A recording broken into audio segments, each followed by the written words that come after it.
Good evening. We'll call the meeting to order for the October 13th, 2022 Apple Valley City Council meeting. Before we kick things off, a couple quick announcements for our in-person attendees. When your name is called, please approach the podium to address the council. For our virtual attendees, if you have questions or comments for the audience participation portion of the meeting, please press the raise hand symbol and the meeting organizer will notify us that you'd like to speak. And with that, the first item on our agenda is the Pledge of Allegiance, and I would invite everyone to rise and join us in the pledge. I pledge allegiance to the flag of the United States of America and to the republic for which it stands, one nation, under God, indivisible, with liberty and justice for all.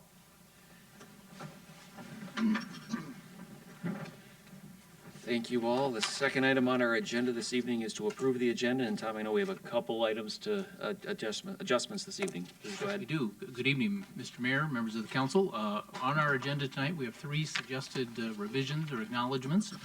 Under item 4J, this is on your consent agenda. There is an agreement with Fifth Asset Inc., doing business as Debt Book for debt and lease management software as a service. You have the actual agreement that was not in the packet that went out on Monday, so you should have that in front of you. Also on the consent agenda, you have 4Z. 4Z is an updated list of alternate election judges, and these are, in order to successfully run the November 8th election, we need a large number of judges, and our city clerk has asked for some additional names to be appointed. And then the last one is an acknowledgement of a letter that came in today under 5C. 5C is the item related to special assessments, and you'll have that one before you tonight. And when we get to that item, Ron Hedberg, our finance director, will talk a little bit more about that. Thanks, Tom. If there are no other changes to the agenda, we would take a motion to approve as amended. So moved. Second.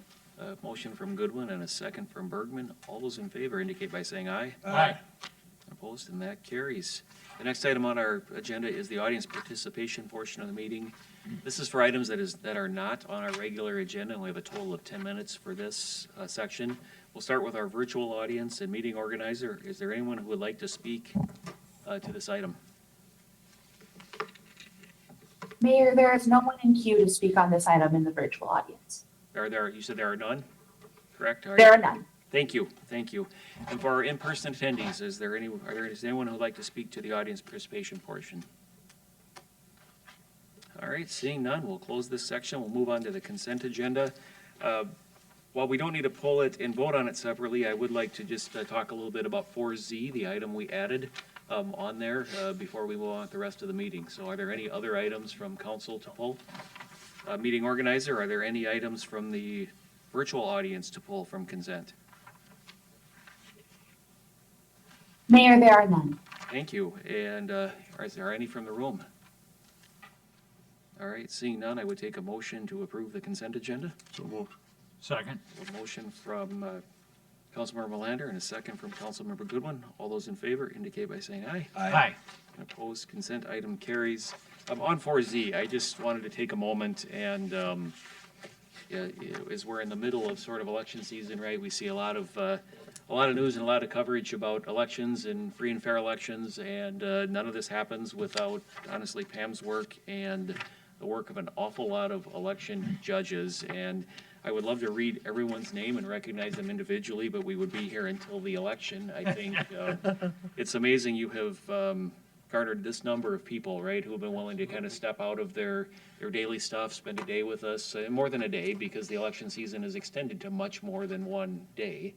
And so I know, Councilmember Goodwin, do you have something to add to that? Well, I just want to thank you for bringing it up, Mayor, because when I saw the list of the people how many we had, I was overjoyed. With all the trouble that some of these people that are trying to support local elections have, to get this good of a list, I just thought it was just wonderful. And I want to thank our wonderful, outstanding city clerk. Thank you, Council. Our wonderful young city clerk. So thank you once again to all of those who have stepped forward. I know there'll likely be some last minute shuffling, some last minute changes, right? Things will change and adjust that day.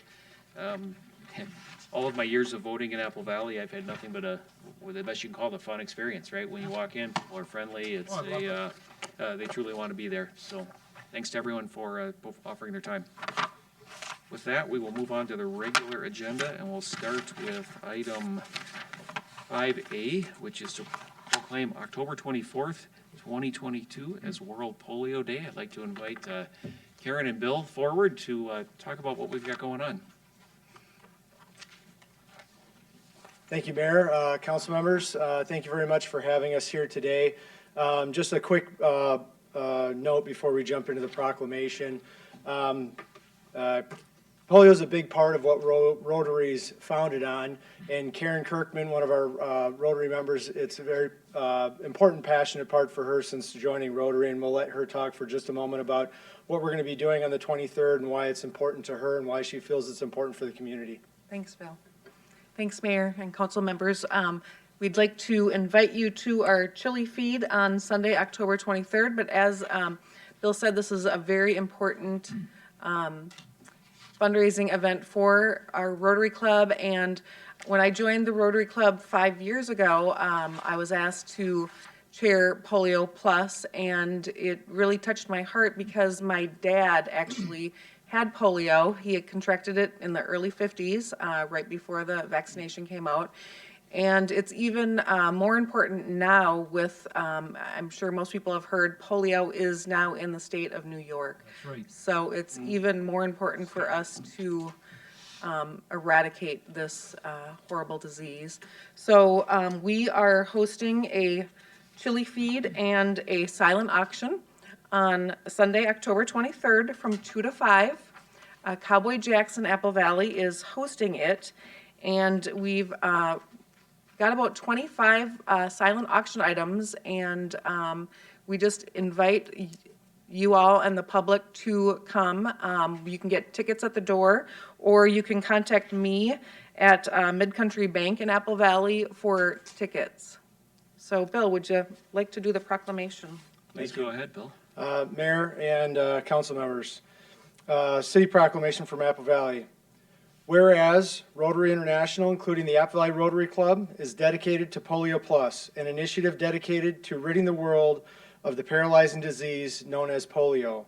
And whereas this global polio eradication initiative, where today includes the World Health Organization, U.S. Centers for Disease Control and Prevention, UNICEF, and the Bill and Melinda Gates Foundation, has already vaccinated over 2.5 billion children against the world against polio.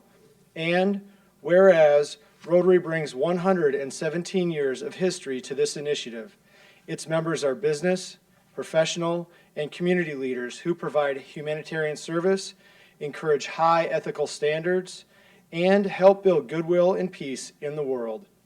46,000 Rotary clubs located in more than 200 countries and geographical areas build coalitions and initiate service projects to address today's challenges, including illiteracy, disease, hunger, poverty, lack of clean water, and environmental concerns. And whereas Rotary members have contributed more than $2.1 billion and countless volunteer hours to protect children in 122 countries from polio. And whereas, according to the Global Polio Eradication Initiative, polio cases have dropped by 99.9% since 1988, and an estimated 16 million people today are walking who would have otherwise been paralyzed by the disease.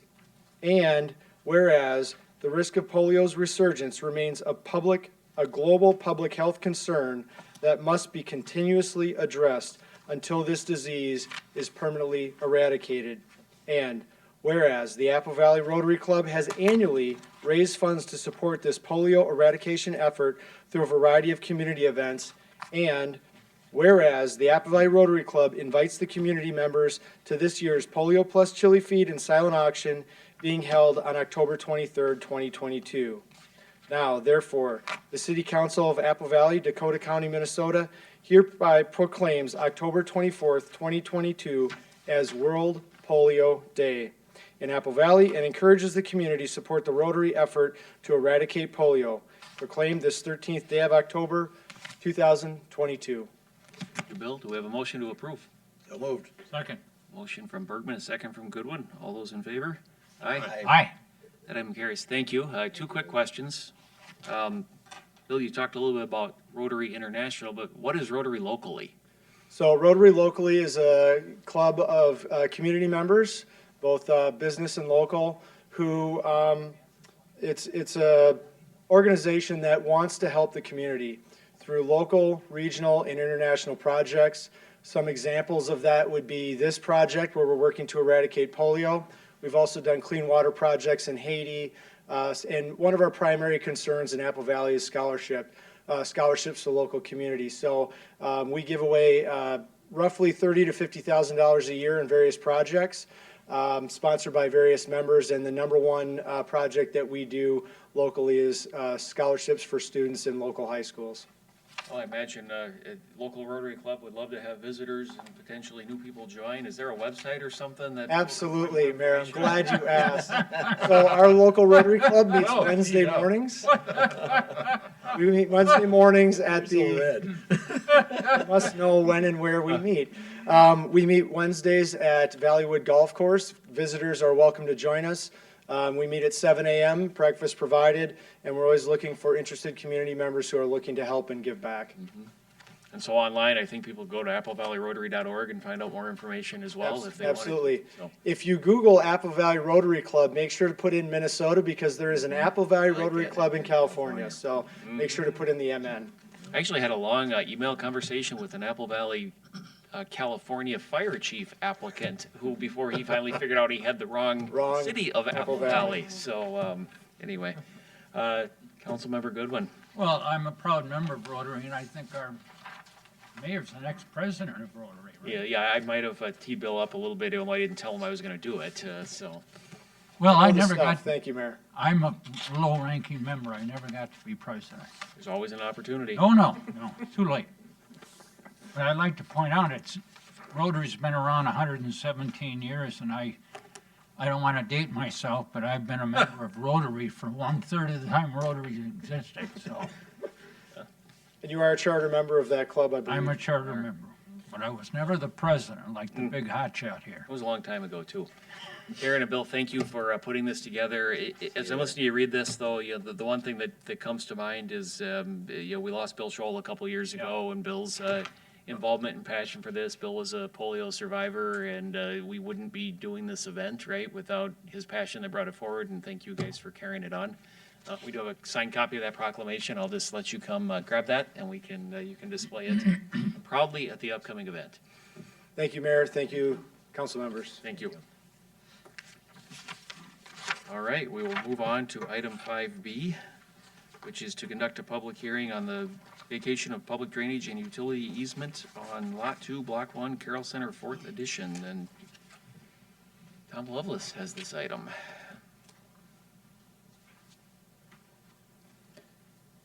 Thank you, Mayor, members of the council. What you have before you tonight is to request to conduct a public hearing on the vacation of a public drainage and utility easement on Lot 2, Block 1, Carroll Center, 4th Edition, that's located at 15630 Cedar Avenue. This is the site. It's the site of the Carmike Movie Theater, located along the east side of Cedar Avenue, just sandwiched between 155th Street on the north side and 157th Street on the south side, and of course Gaslight Drive along the east. Having a bit of a trouble here, but It's like Bruce is still here. there we go. There we This go. is the easement sketch. You can see it's a rather large easement going all over the place. Existing public drainage and utility easement. They want to vacate that. And this just shows it in the final plat configuration. And this just shows it where it's at. It kind of wraps around the existing movie theater and into the parking lot and then exits off on Gaslight Drive. This is the floor and decor site plan. As you can see, the building is situated a little bit differently. It has stretched out north and south, and portions of it will run over on top of the existing drainage and utility easement, hence the need to have the vacation. Now it's a little tired again.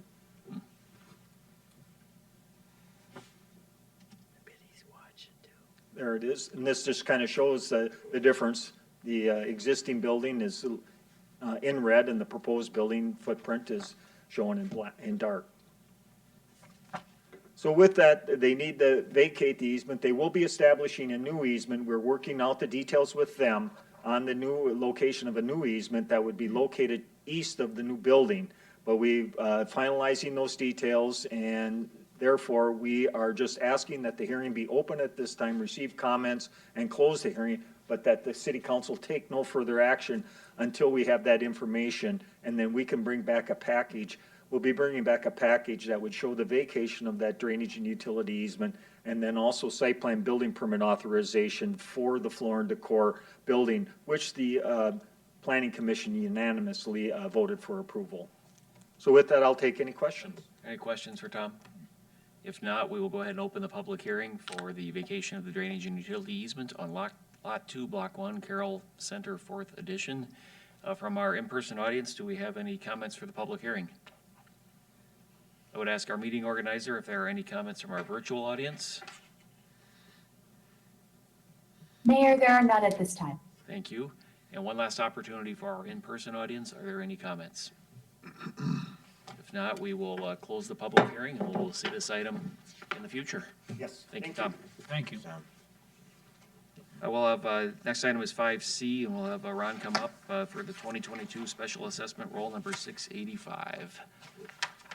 Thank you, Mr. Mayor, members of the council. As the mayor mentioned, item is the certification of delinquent utility charges. The administrator, Tom Lowell, had handed out a written objection, so we'll get to that in a little bit. But what I thought I'd start with is just kind of overview of the certification process here in Apple Valley. City Council is well aware of this. We do this process twice per year. It begins with a letter that is sent to utility customers that have a delinquent balance. This year, approximately 677 delinquent letters were sent out indicating that if the account is not paid in the next month, the account would be certified for collection and a certification fee added at that time. That letter was mailed July 26th with a due date of August 25th. At that time, a list was presented to the City Council at their meeting on September 8th. The list was processed on August 31st, included payments to the end of August 26th. Following the City Council action on September 8th, setting this evening as the date to hold a public hearing, a notice was sent to to the customer and to the property owner, notifying them of the public hearing date and payment deadlines. Following the public hearing this evening, the City Council would be asked to adopt the assessment roll. The customers would then have an additional 30 days to pay before it would be sent to the Dakota County Auditor. And in this case, it'll be November 14th. And any accounts still unpaid at that time would be certified to the county for collection with next year's property taxes. A final list reflecting any prepayments that would be received prior to that time would be presented to the county auditor.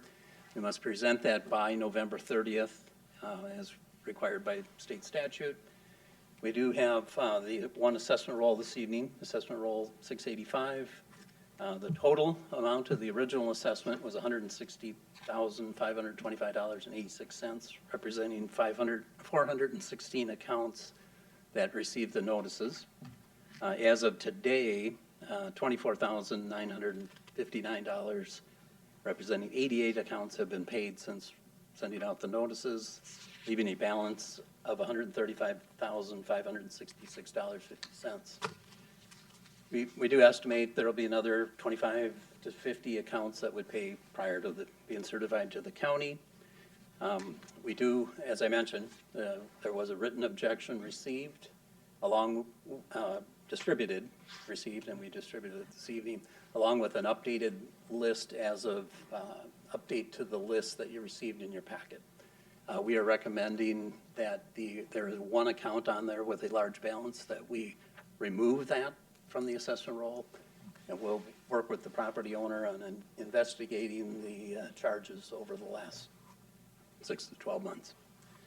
We did receive a written objection from the original assessment roll, and that account is in current status, so they're not on any of the lists anymore. But, and that property is at 8588 134th Street. But again, they're not included on the potential assessment roll at this time. City Council is asked to conduct the public hearing, consider adopting the resolution certifying for collection delinquent utility charges in the amount of $160,525.86, which is the amount of the original assessment roll, less any prepayments that would be received. Just want to point out again that in that would be removing the property at 12067 Gantry Court, removing that from the assessment roll. With that, available for questions or? We have questions for Ron. Ron, I think we all know here how we get our water bills, right? Because we all get them, and either electronically or maybe in the mail. But just talk about as you notify folks who are delinquent, right, as they get to this process, just so maybe everybody listening understands how that process goes and how we get to kind of from there to here today. Well, we do offer electronic billing. We do have over 2,400 accounts that participate in electronic billing.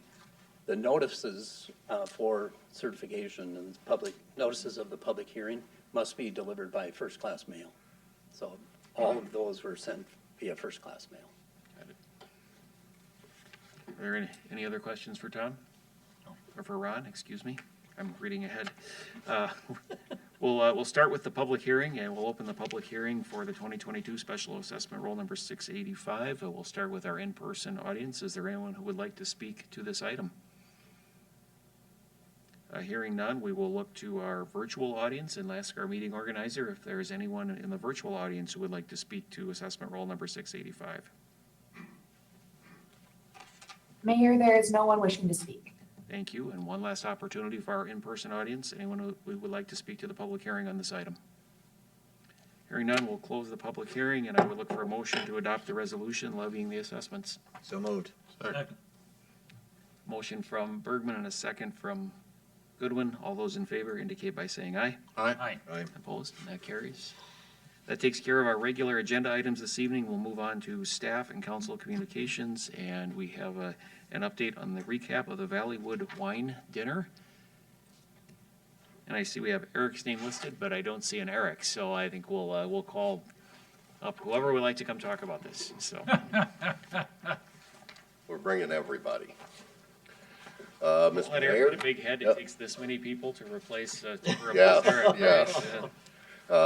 Members of the council, I'm Jim Zink, golf course manager out at Valleywood, with Rick Haney, our liquor manager. But just to give you a little background, as you all know, pandemic devastated event business, building rentals. It's been great for golf. But last winter, Eric and myself and Jordan talked about what we can do to try to grow some of that business back. This event was really Jordan's brainchild. So he worked with Rick and Noel and kind of put this event together with the local restaurant farmer and the fishmonger. So we dragged Jordan Johnson, who is the golf course assistant, Kaylee Hughes, who is our event coordinator, and Noel Nichols, who is the wine expert. Wine specialist. So we can just hope everybody had dinner. So, but worked with the farmer and fishmonger. They coordinated the menu with Noel and the winery, Matt from the winery. Matt McCormick, yep. If I could. Yep, jump in here. I just want to say, when Jordan approached me with the food and wine pairing dinner idea, to be honest, I didn't know exactly how it would work to have a restaurant leave the comforts of their own kitchen and prepare a high-quality four-course meal in a foreign kitchen. But Valleywood and Farmer and the fishmonger did not even think twice about it. They seized the opportunity, and it could not have gone better. So this is why I stick to the beverage professional side of things. With that, Noel Nichols in our wine department went searching for a winery that would get on board. Dry Creek Vineyard was the first to jump to the opportunity. Additionally, what made Dry Creek Vineyard the perfect fit for our food and wine pairing dinner event was that they're celebrating their 50th anniversary for the winery this year. So I'm going to let our wine specialist, Noel Nichols, give you a quick overview of the menu and how the pairings worked out. So if you want to, there's the picture of kind of the pairing. This is Noel Nichols, our wine specialist. Basically, the first pairing was to pair the Dry Creek Sauvignon Blanc with Sauvignon Blancs work really well with salads, and they also work well with the Chèvre goat cheese, which is a creamy cheese. So to put those things together really accentuates the two of them.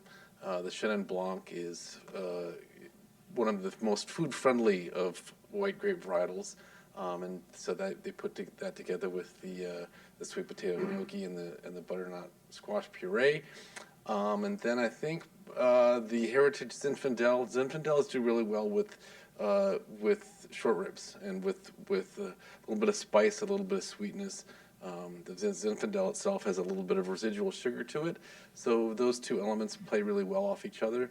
And then finally, the Mariner is a Meritage blend. That's a basic Bordeaux blend, so it's going to be based on Cabernet Sauvignon and Merlot, and that's a kind of a classic pairing with red meats, and specifically it did really wonders with the beef Wellington. So the great thing about all of these pairings is that I think we had strong feedback on all of them. So I think each one of them was a success, and that was exciting for us to see. So basically how the event went was we had Nels, the chef from Farmer and Fishmonger. He came out and would talk about the food, and then Matt from the winery would describe how that paired up. So this is the event. There you can see in the upper left is Chef Nels, and on the right is Wine Man Matt. But we had a great turnout. One of the feedbacks I got from someone I knew that was there was just what we were looking for. She said that on the way home, her and her husband commented that if and when one or either of their daughters decide to get married, they now will look at Valleywood differently. Right. So I think, we have a lot of traffic in our building, but it's golf traffic, and they see the facility used for league banquets and other things like that. And to bring local people in to see it on full display in a more formal setting, really, I think, will help in the long run. Oh, I think so. So this is basically what the menu was. Don't have the salad. Wow. Apparently, we're not salad people, so we didn't. It was amazing. But we got plenty of pictures of the meat. So, but again, this was really Jordan's thing. It was his idea. He coordinated it, and we he has relationships with some people at the Farmer and Fishmonger. So he actually deserves the majority of the credit for this event. And I'd like to just kind of jump in. I don't know how many of you have had beef Wellington, but my favorite part of the whole night, probably for those of you who don't know, is it's a tenderloin, excuse me, wrapped in some sort of cured meat and ground up mushrooms, and then wrapped over a puff pastry and then thrown in the oven. And then once that puff pastry's down, you pull it out. Well, there's no way to know if that meat is done correctly, that perfect medium rare up there. So my favorite part was about 16 of us around that first beef Wellington, like a gender reveal party, waiting for it to be cut open. And when that first one came open, the perfect medium rare, Nels, who I have a relationship with, you could see the weight drop off his shoulders. So yeah, it was a really fun event for everyone and, Well, good. and, very, very good to go through. And the other good part with it is being able to learn, you know, we're looking at that, I think there's 35 people. It's between about that 40 and 50 range is what our kitchen's good for, which really allows intimacy in the event. Those who are paying to come to this high dining wine and food, being able to talk to, I think Matt was able to talk to almost everyone, from Dry Creek. Nels was talking to people individually about what different words meant. So that intimacy was really cool rather than standing up in front with a microphone and projecting to all the guests as well. Yeah, so for any of you that might watch Hell's Kitchen, you know, people can get in a lot of trouble for how their beef Wellington comes out, so. So we're not leaving it at this. As I think most of you know, we've had a long relationship with the liquor department. We've done a lot of wine club and wine tasting events at the golf course, and we fully intend to continue that. So we do have the fall tasting that these guys are putting on at our facility, and we've already scheduled with Farmer and Fishmonger for the wine dinner in December. I am predicting that will sell out. So I know that as we talked after the event, I think most of the people that came to the event will most likely try to bring other people with them to the next one. But it's one of those events, you know, we do a lot of events in the course of a year, and it's one of those events that just came off just beautifully. So the restaurant was happy. I think the wine liquor department was happy. We were happy. So it was a win across the board. Thanks. Councilmember Goodwin, you had your. Well, I did have a question. I know I'm going to ask our Director of Liquor Operations, because I'm sure he has concerns about his fellow city employees. You did make sure that the chief, the golf pro, and the guy that runs the golf operation didn't get too much wine. I had to Wasn't there. reprimand a few times. Okay. He wasn't there. He wasn't there. I behaved. Okay. I'm just, you know, we don't want a golf director going nuts out in these. Right. Just, go ahead, John. No, go ahead. I was just, so, yeah, just history of a little of this, right, as I'm listening to talk, and pre-COVID, right, we kind of pulled a group together to say, how do we maximize Valleywood? We made a big investment there, right? We want to see it be as close to break even or contributing and covering its own expenses and maybe contributing a little as we go. You know, and then COVID hit, and we kind of went, oh, okay, everything's different. What are we going to do now? And so, you know, reconvening that. Kudos to you guys for thinking about how we work together, right? How we bring different kind of events to Valleywood. Golf business is what it is, right? We can have good weather, bad weather. It can be popular, it can be not popular, right? Little out of our control. And as we did the new clubhouse, as we did those things, how does the clubhouse take some of the variability out of the golf business so we can still continue to focus on golf business, right? What's the primary purpose?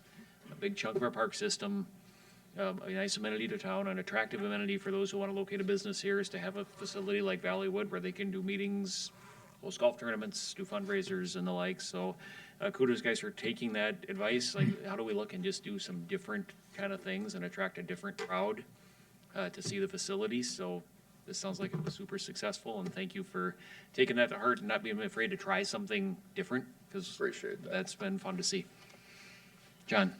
So you folks know my comments already, so I won't break the record again and keep talking, but I would say this, that I walked away knowing that for all that we put into Valleywood, that this time it shined.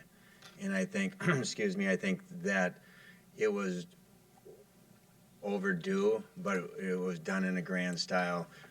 I brought this forward just to promote it for how good it was, what Valleywood had to offer, what the community had to offer, what the businesses had to offer, and it was basically a conglomeration of everybody working together to make something that shines.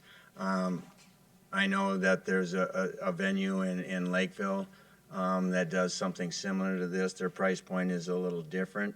Ben do some of them, but when you look at the quality of food that was served, the wine preparation, it was right there with that organization also. So continue good success.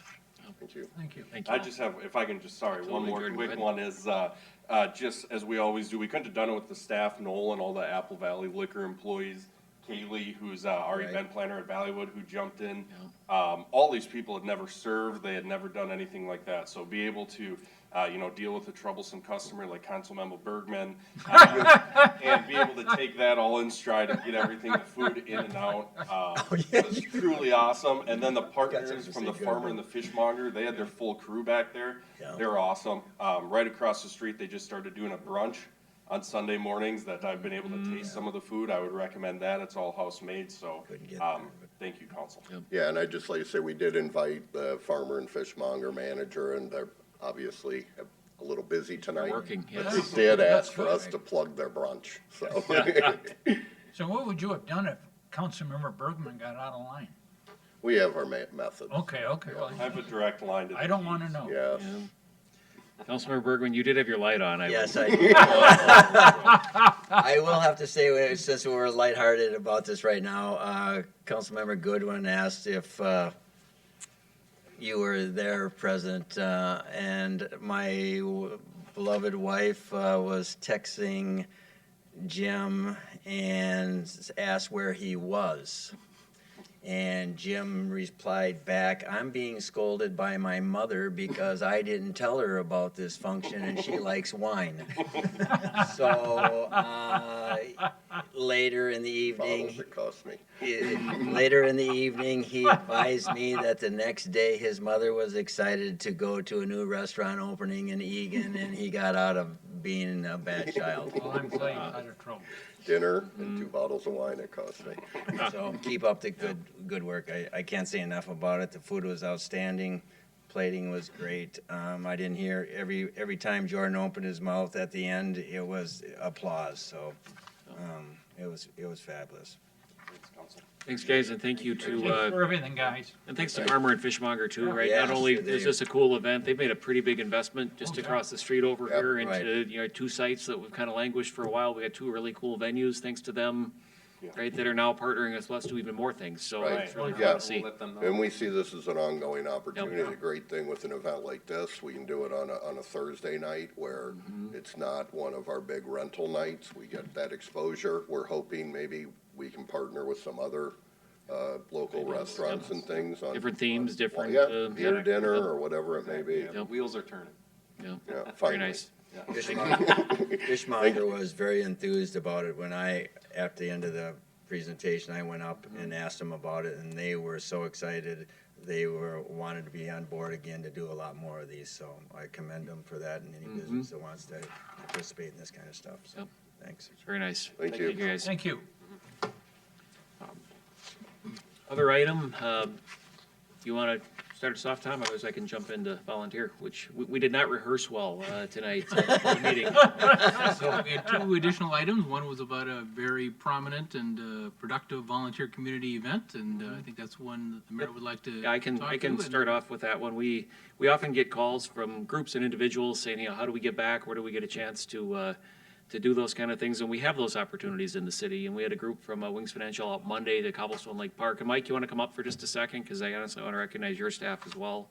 Full disclosure, I worked for Wings for about 7 years, right? So I got the honor this year of, we take what has been the Columbus Day holiday and use that as a chance to get our folks back out in the community. And so we took that as a chance to reach out and say, what can we do in the parks? And we had, 150-ish folks out. Mike, why don't you just talk a little bit about I would love to, yeah. I got a couple snapshots. This is a little crude, but I do have a few here, if I can get that up there.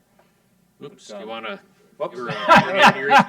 What's Clint look like upside down? He doesn't. He took that picture. That's what I figured. No, I just want to say thank you to Mayor Hoopa and coordinating, and also Diane Erickson, the volunteer coordinator, helping to put this together.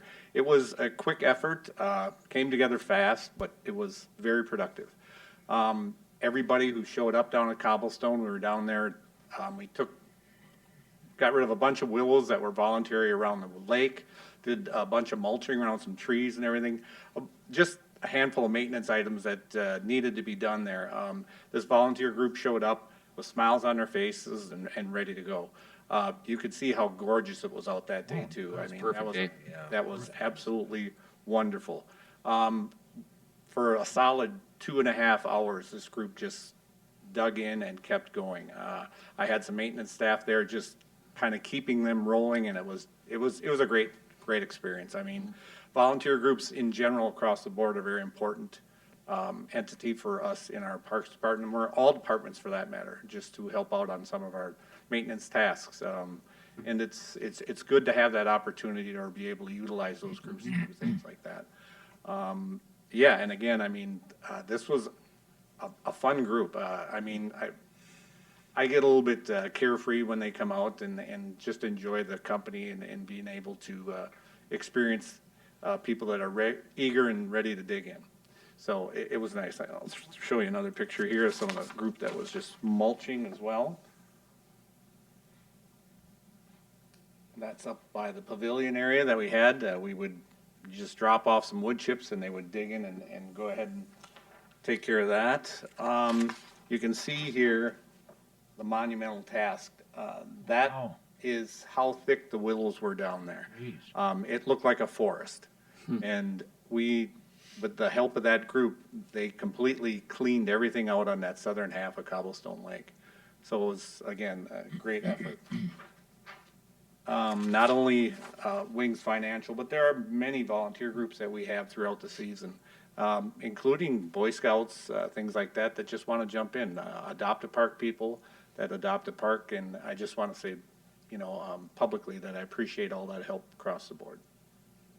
Mike, you had a very personable, I think people think, parks maintenance worker, right? But most personable folks I could imagine on your crew out there interacting with everybody, laughing, having a good time. So it's kind of fun just to also see, right, that staff get to do something a little different and spend some time. And so we appreciate their help as well. Also make sure everybody stayed safe, right? I don't think I've ever been happy to see the cobblestone water level low, but it certainly made the willow cutting an awful lot easier to have an extra 6 or 8 feet to stand on this time. But, yeah, absolutely. That was a bonus, that's for sure. That's a struggle that we deal with to try and keep people safe. But being the water is low, you could approach it from the bottom side, yeah. And just to, so if other groups are, and the reason I wanted to bring this up, one, just to thank the Wings crew for doing that, but also a chance to promote other groups who are looking for this kind of thing, right? You can jump on our website, and Tom, I believe it's you can go find the volunteer, it's up on the right-hand side, but. Or you can just type in the word volunteer in the box. It will come right up with opportunities for volunteer. We actually have an employee or a volunteer engagement manager that assists us with this. You can click on that and be in direct contact. Select the type of project that you like to do, and we will try to find a good spot to plug you in and do some good things in the community. And if you struggle to make that work, just reach out. We'll get you pointed in the right direction, right? Don't get stuck on the technology if you're looking to get a group out to work. So, Councilmember Goodwin. Well, Mayor, I just want to thank you for organizing this thing. I think it's quite a task, and with everything else you have to do, I just want to compliment you on taking the time to organize it. It was fun to see everybody out, and and we've heard about the willows and those kind of things on the lake before, right? The neighbors don't always like them, and they block the view, and it's tough to redirect staff to go get them done, and so it was fun to just also tackle some of those. Are you going to be at the Rotary Park thing tomorrow? We'll be there as well on Saturday. So. How many truckloads of willows did you haul out? I ordered a roll-off that delivered so we wouldn't have to make trips back and forth. It was a 20-yard roll-off completely full. So, perfect. Thank you for all the assistance, and thanks to Wings for throwing a fair number of people at this one. So, much appreciated. Yep. Thank you. Any other staff items, Tom? One more, if you would. We'd like to have our police chief, Nick Francis, come up and advertise an event coming up that we know from last year was a lot of fun, and we're going to do it again this year. That was cool. Good evening, Mr. Mayor, members of the council. So I want to invite you and the public to come back to our second annual Trunk or Treat. Last year was the first time we had kind of hosted that as the police department. For anyone that doesn't know what a trunk or treat is, it's just a bunch of vehicles or kind of stations where people can come and go from car to car or station to station, just like you would trick-or-treating through a traditional neighborhood, but it's all confined right there at the Aquatic Center parking lot. It's super good for the young kids. It's a safe place. If anyone has mobility issues, if anybody has sensory issues, doesn't like to go out at night, this is a great opportunity. 11 a.m. to 1 p.m. Saturday, October 29th. As of 4 o'clock this afternoon, we have 26 different stations registered, and that includes the mayor's going to be there and a lot of city departments. We've got the Parks Department, Public Works, Fire Department, The police department, obviously, Department of Natural Resources, so we'll have kind of vehicles, plow trucks, fire engines, things for kids to see, kind of hop around. So dress up, come on down and see us from 11 to 1. Again, it's weather dependent. If it's pouring rain or if it's snowing, this may not happen. Last year was an amazing day and we really had a good turnout, and so we're hoping for another good turnout this year. So come on down, and it's just a great time for us to be there and be present with the community. That was a great first-year event last year. I don't know how you could ask for anything better. Yeah, it'll be hard to beat, but we'll keep trying. Thank you. Thank you. Yep. You'll have to wait and see. Any other, was that nothing else from staff, council, any items to communicate? All right. With that, we will move on to the calendar of upcoming events, and the next regular city council meeting is Thursday, October 27th at 7 p.m. And with that, do we have a motion to approve the calendar of upcoming events? So moved. Second. Motion from Bergman and second from Goodwin. All those in favor indicate by saying aye. Aye. Opposed, calendar carries. And do we have a motion to adjourn? Motion from Councilmember Melander and a second from Councilmember Goodwin. Second. All right, all those in favor? Aye. Aye. Aye. Opposed, and we are adjourned. Thanks, everyone. Thanks.